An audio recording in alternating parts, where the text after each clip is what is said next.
প্রচুর পরিমাণে গাঁজা উদ্ধার বীরভূমের নলহাটিতে। গোপন সূত্রে খবর পেয়ে রামপুরহাট মহকুমা পুলিশ আধিকারিক নলহাটি থানা পুলিশকে সঙ্গে নিয়ে একটি বিশেষ অভিযান চালান নলহাটি আজিমগঞ্জ রেলগেট সংলগ্ন তেঁতুলতলা বাস স্ট্যান্ড এলাকায়।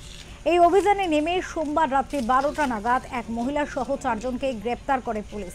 তাদের কাছে থাকা 4টি ব্যাগ থেকে উদ্ধার হয় সেলোটেপ মোড়ানো গাঁজা ভর্তি 25টি প্যাকেট।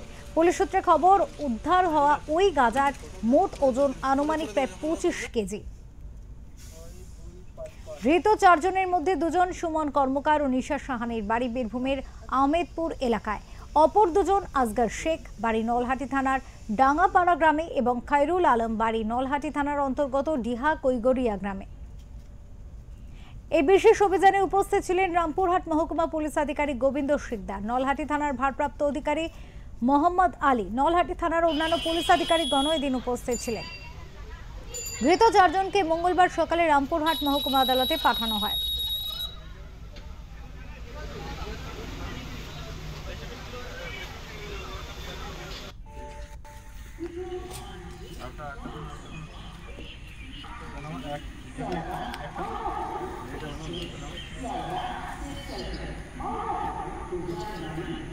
বীরভূম থেকে প্রীতম দাসের রিপোর্ট, ওঙ্কার বাংলা।